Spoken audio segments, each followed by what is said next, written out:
Estou gravando até a Tá, partir de agora. Aula do obrigado. dia 6 de outubro, aula da manhã, parte 1 de treinamento físico.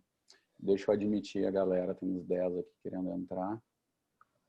Tá ótimo, vou considerar. É o Rafael, né? Não. Isso, Rafael. Bom, Rafael. Então, vamos lá.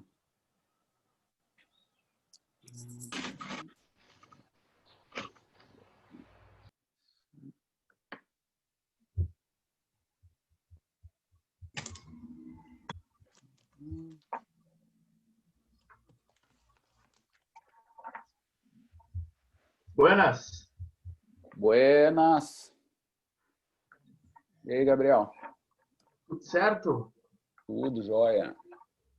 Tarta, eu vi na última videoaula ali um skipping ali, um movimento meio bem coordenado, que ficou meio ofegante ali, um pouco linear ali que Isso aí foi da emoção, né? Que eu tenho sempre quando eu tenho aulas com meus alunos, meus queridos alunos. Aí o coração palpita de entendi. emoção. Meu Deus do céu. Não, o nível tá tão brabo. Ano passado, em julho, eu fui numa região montanhosa, Monte Bianco, chamam na Itália. Deve ser é do lá. Não, como é que é? Tem o Mont Blanc, né? Eles chamam Monte Bianco, e tem a Monte Rosa. Eu fui do lado, numa cadeia de montanha, a segunda mais alta da Europa. Assim, cheguei até numa altura não muito alto né? Ali nós fomos até uma região de 13.700. Né? Mas já foi uma caminhadinha dura, assim. Mas, cara, eu atrasei toda a equipe, né, cara? Fiquei com tanta vergonha do meu amigo lá, o Matteo Pecchiari, que me convidou. Nunca tinha usado aquele material de alpinismo, corda, né? Todo aquele aparato.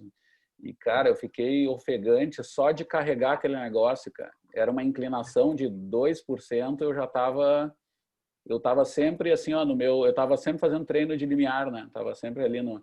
Aí eu tomei vergonha, agora eu tô tentando pelo menos caminhar, cara, pelo menos para a próxima não sofrer tanto.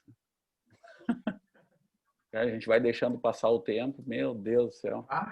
E não dá.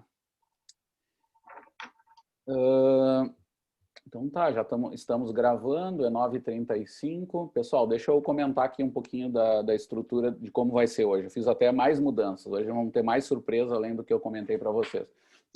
Deixa eu admitir aqui a Amanda. Rafa, fica atento aí. Eu estou gravando, né? Podia compartilhar a tela e talvez te passar, mas eu sempre fico perdido depois se eu quero mudar. Não, vamos deixar assim. Buenas, Amanda. Quem quiser mais, gente, por favor, entrem, lembrem. É bom ver vocês aí. Mas deixa eu fazer alguns avisos, então. Hoje nós vamos fazer o seguinte, ó. Vamos ter os 2 blocos de aula de manhã, só que eu vou alterar, tá? Inclusive, eu ouvi comentários assim, de alunos que queriam ter aula sobre alguns aspectos que a gente faz um pouco mais assim no Locomotion. Então, eu decidi, de tarde já vai ter o webinário com o Rafael, né, com o link que eu passei lá. E aí, Natália, hoje de manhã eu vou falar do mesmo assunto. Eu vou falar também da caminhada nórdica, só que aí adicionando outros conteúdos. Eu vou falar um pouquinho sobre biomecânica e controle motor da caminhada nórdica, tá? E aí de tarde eu vou falar de aspectos mais ligados ao treinamento, mas só por divisão de conteúdo, não foi por, tá? Mas então vão ter conteúdos diferentes nos 2 turnos. Tá bom? E o assunto vai estar relacionado a um treinamento aeróbico. Vamos colocar assim, está dentro de métodos de treinamento aeróbico. Tá bom? Então, vamos lá, pessoal. Deixa eu já começar a compartilhar. Hoje, o objetivo da aula vai ser, então, recordando lá, vai ser métodos de treinamento de resistência, né? Um treinamento aeróbico também reconhecido lá, que é o caso da caminhada nórdica. Tá? Nós vamos falar disso hoje. E eu vou tentar aí durante a manhã, nesses 2 blocos, falar de aspectos da biodinâmica, vamos chamar assim, da caminhada nórdica e do controle motor, agora de manhã. Então tá, tem aqui uma apresentação, play, vamos passar à frente, a divisão um pouquinho do negócio é esse aqui, a ideia é dar um olhar translacional, né, na ideia de tentar trabalhar com mecanismos, aspectos relacionados à mecânica, ao controle motor, mas também à fisiologia de modo geral.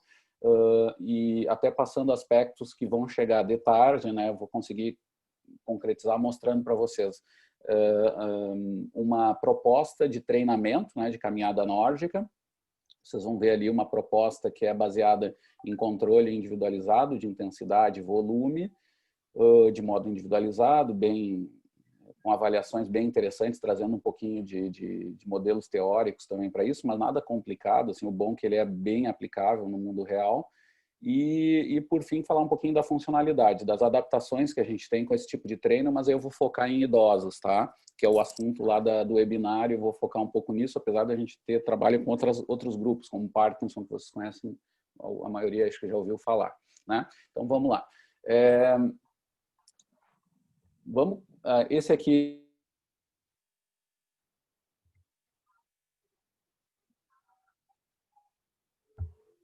Professor, se mutou.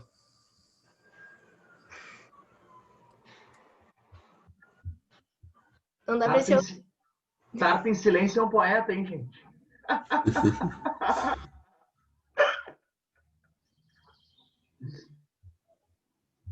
Tá no mudo.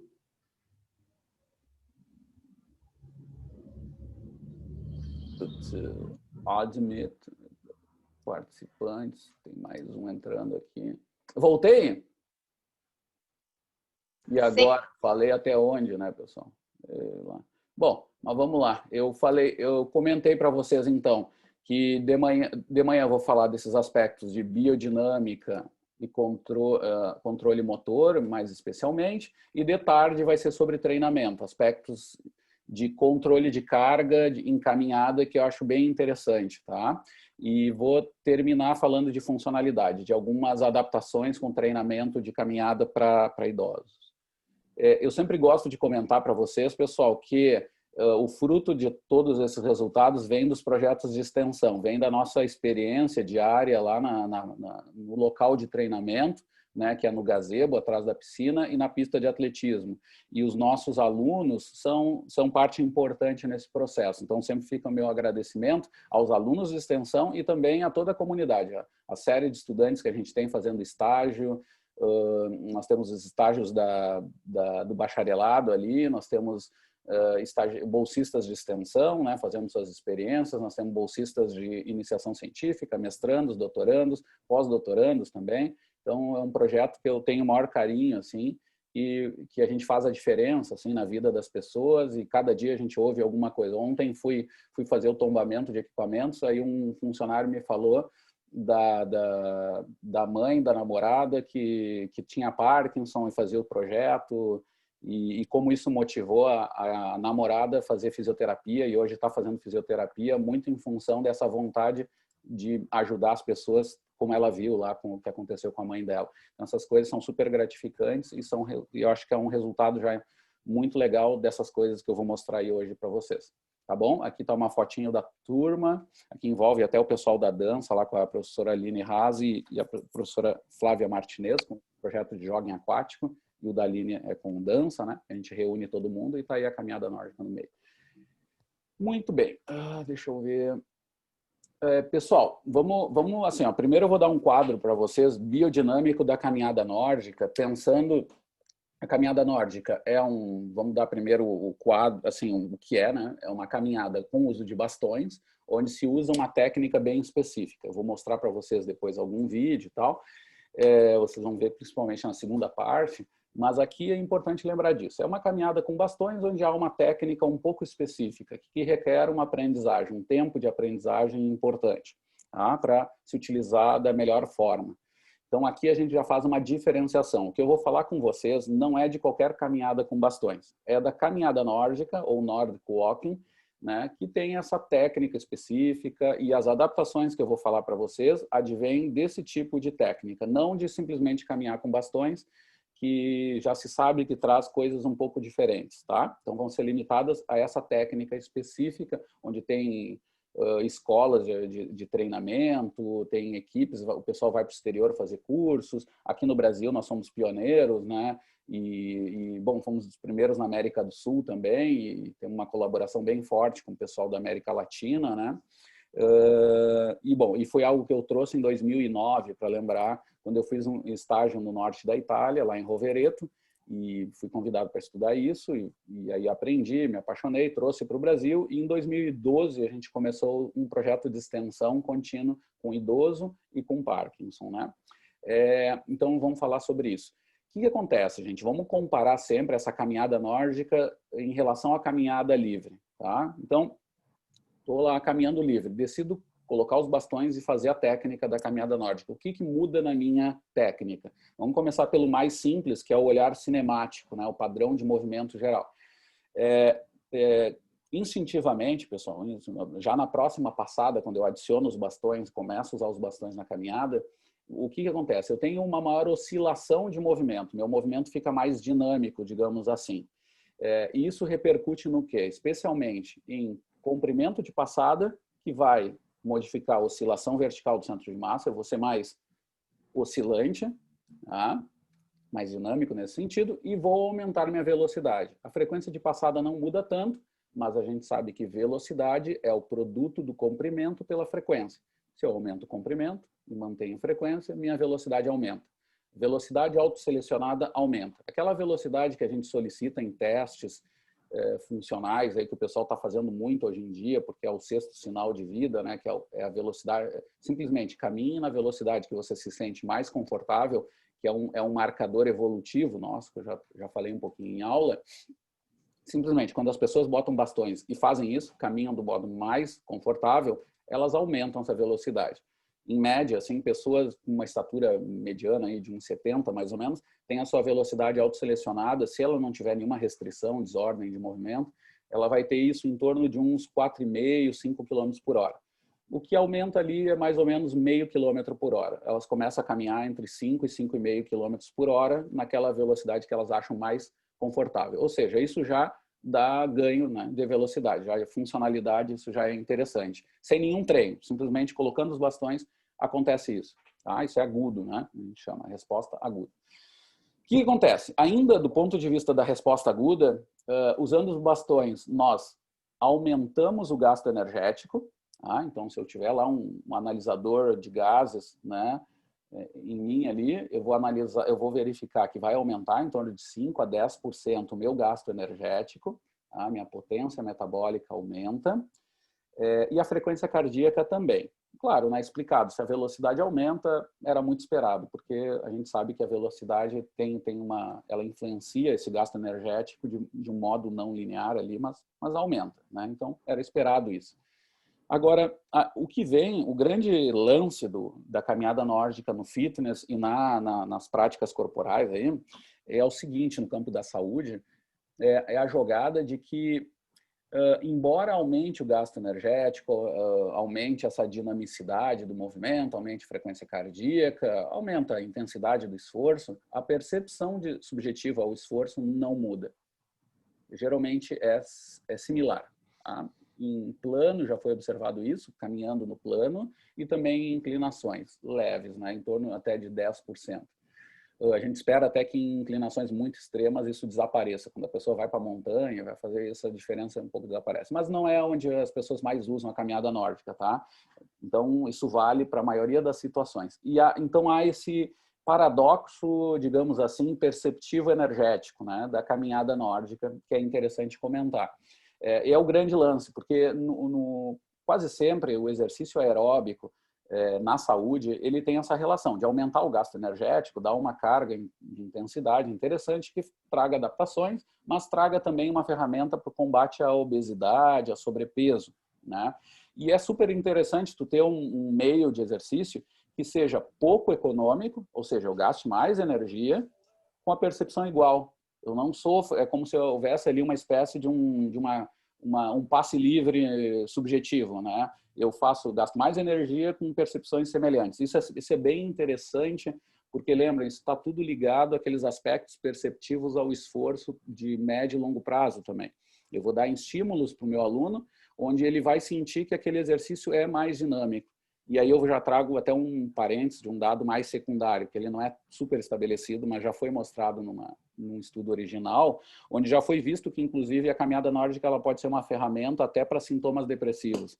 Foi observado que, claro, as pessoas caminhando, oscilando mais e sendo mais saltitantes, digamos, na caminhada, não chega a ser saltitante, mas mais oscilante, ela tem respostas perceptivas ao esforço de maior prazer. Né? É mais interessante, é mais legal, é mais vivaz esse movimento. Tá? É algo que está ligado a isso, que a longo prazo a gente começa a entender o porquê que as pessoas gostam de usar os bastões. Tá? Esse é um outro aspecto. Quando eu fui lá no Nepal, eu me lembro que o meu capo expedicione, o chefe lá da expedição, o professor Luca Ardigó, professor de Verona, né? Ele usava sempre os bastões e ele me dizia que, bom, ele não sentia dor do joelho, que ele tinha um problema, inclusive ele não pôde vir para o Brasil lá em 2008 por causa desse tal do joelho dele. Ele faz provas de esqui também, de longa distância, no esqui cross country e tal. Então ele tinha essa dor, essa lesão, e com os bastões não sentia dor. Mas principalmente ele me dizia assim, isso é uma coisa óbvia, que ele dizia que era normal entre todos os usuários. Quando começava a usar os bastões, não queriam mais largar, porque se sentiam bem, né? E, bom, então também tem essa questão que é básica, de fisiológica perceptiva, tá? Além disso, eu tenho, por ser mais oscilante, eu tenho aí uma variação de uma energia, que eu vou falar um pouquinho para vocês, para resumir, que é a energia potencial, que tem a ver com posição do centro de massa. Então, se eu sou mais oscilante, se eu tenho maior comprimento de passada, eu tenho maior energia, eu gero mais energia potencial, nesse caso. E isso combina com a outra energia importante do nosso corpo, né, que é a energia cinética, que eu já falei com vocês lá quando falamos do ciclo alongamento e encurtamento, que tem a ver com velocidade de movimento. Então, se eu tenho maior oscilações ali e maior comprimento, eu acabo tendo maiores oscilações também da energia cinética. E isso se combina. Depois eu vou mostrar uma curva ali dessas duas energias e vamos ver que elas estão mais sincronizadas com bastões do que sem bastão. Então, isso ajuda a entender que, embora gaste mais energia, meu mecanismo pendular funciona melhor. Eu sou mais pendular na minha caminhada. Tá? Porém, eu gasto mais energia. Por que isso? Isso não está tão ligado ao comportamento do centro de massa, porque, como eu comentei para vocês, eu vario mais, mas eu utilizo essas energias de forma mais inteligente. Então, acaba não impactando, por esse motivo, o meu gasto energético. Então, se não é por isso, qual é a causa desse gasto energético maior, mecanicamente? É o trabalho mecânico interno, que não tem a ver com o comportamento do centro de massa, mas sim dos segmentos em relação ao centro de massa. Então, o quanto vai minhas oscilações? E aí eu tenho um maior trabalho mecânico de membros superiores. Obviamente, usando os bastões, eu uso mais braços. Tá? Eu gero mais força e gero mais trabalho mecânico de membros superiores. Foi isso que a gente viu em 2017. Num artigo lá da primeira autora, lá, a Bárbara Pellegrini, minha colaboradora de anos, né? O ano passado eu fui professor visitante no laboratório dela, inclusive, trabalhamos também com aspectos de coordenação, que nós vamos falar hoje. E aí nós vimos essa série de estudos. 2015, aqui tem um dado do gasto energético maior, sempre da caminhada nórdica, Nordic Walking, tá? Então um pouquinho acima, a 0% de inclinação e a 15% de inclinação, que aqui é agressivo, né? Uma inclinação bem grande, quase sempre se faz até 5% de inclinação no terreno, mas nós vimos um pouquinho maior. Essa diferença persistiu. Tá?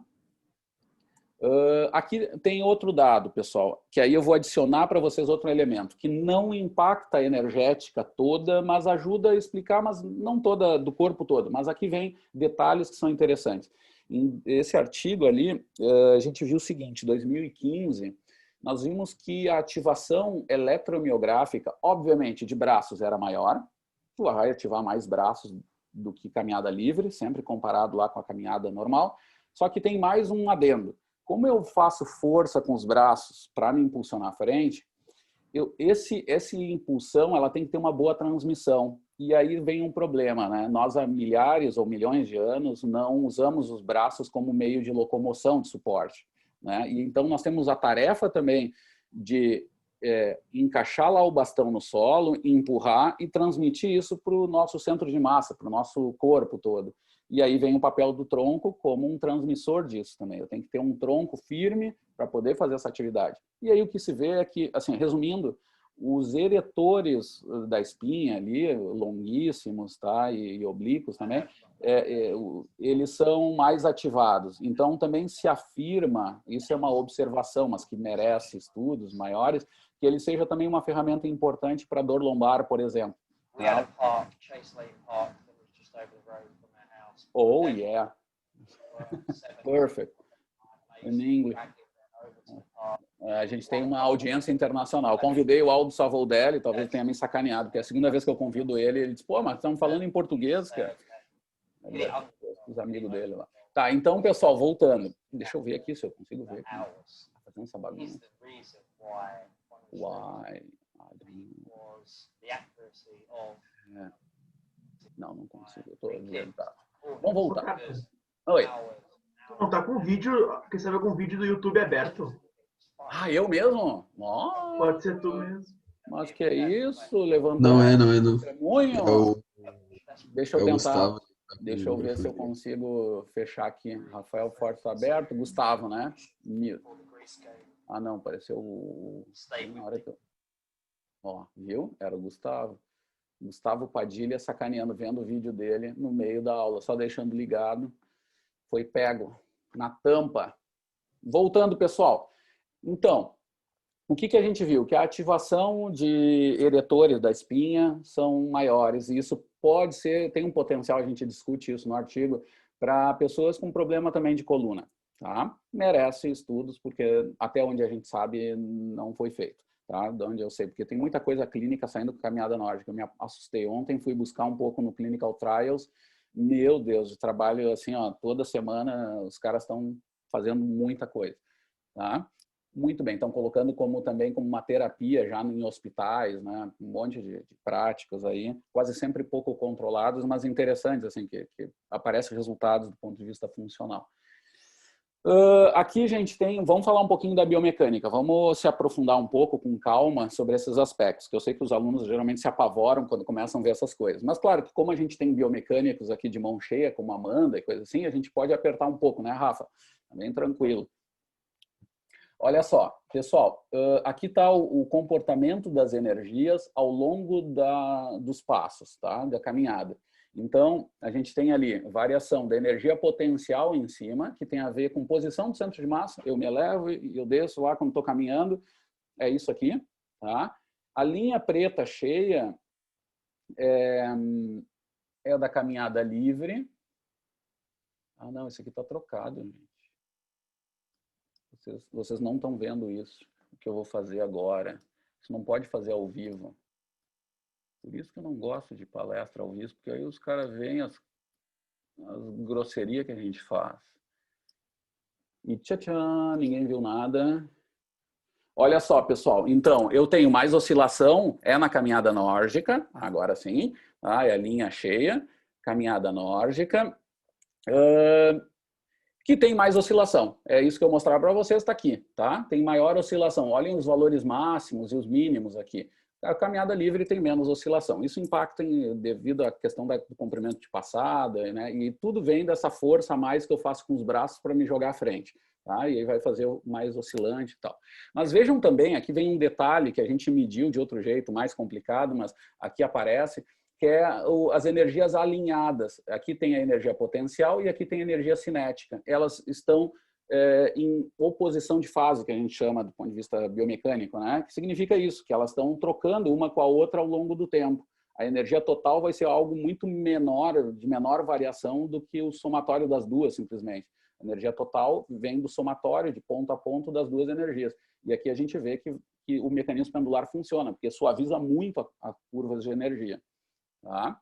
Mas o que eu quero mostrar para vocês é esse sincronismo. Isso aqui explica, em boa parte, o porquê o pêndulo invertido está sincronizado. Tá? E aqui na caminhada livre, menos. Está menos sincronizado. Existe um certo atraso, isso é bem natural.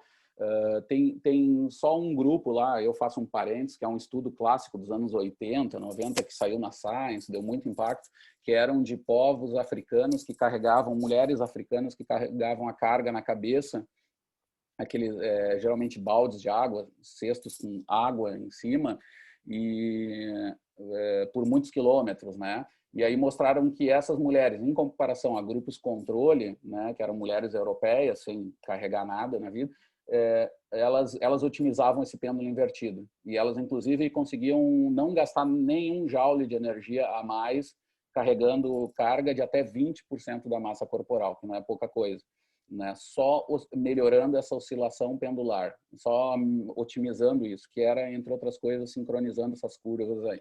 Tá? E a gente pode ver aqui um pouquinho da diferença, mas aqui é um pouquinho mais complicado, mas aqui é o mecanismo pendular ponto a ponto.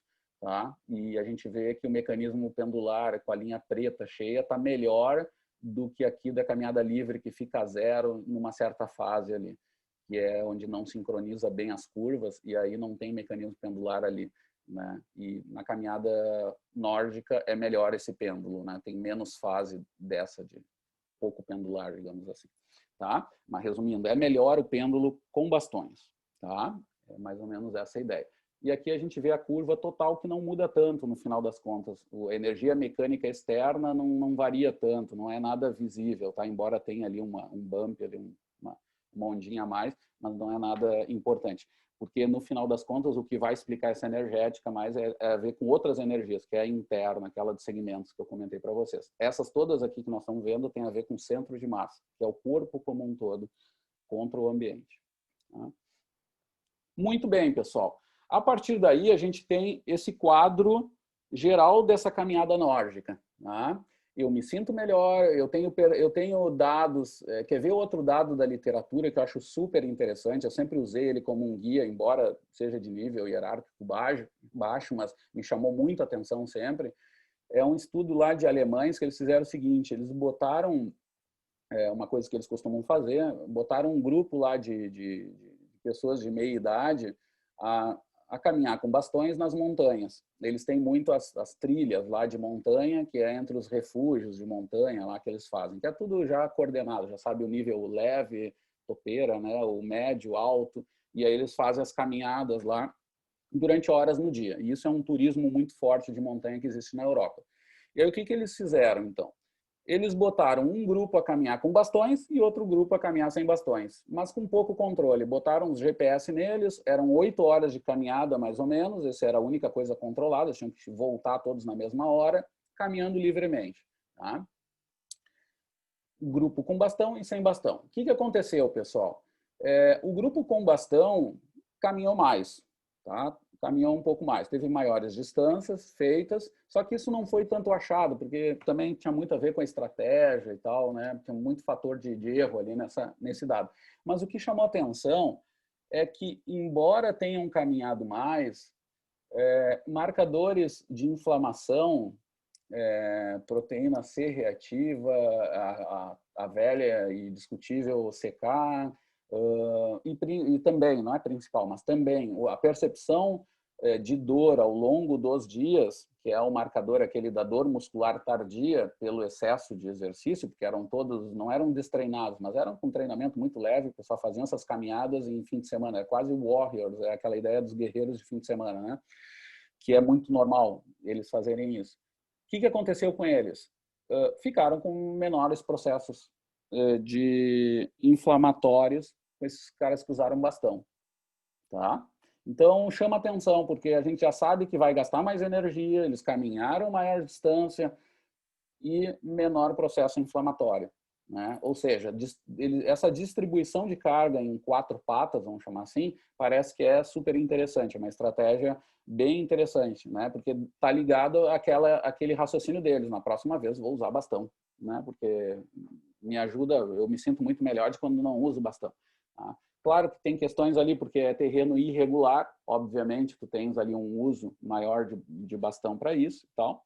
Então, isso aí já chama atenção. Mas isso aí começa a chegar em questões, começa a levantar questões para vocês que nos remetem ao controle motor. Tá? Mas o controle motor nós vamos ver no segundo bloco. Tá? Alguém tem alguma pergunta, pessoal? Enquanto eu paro aqui o compartilhamento.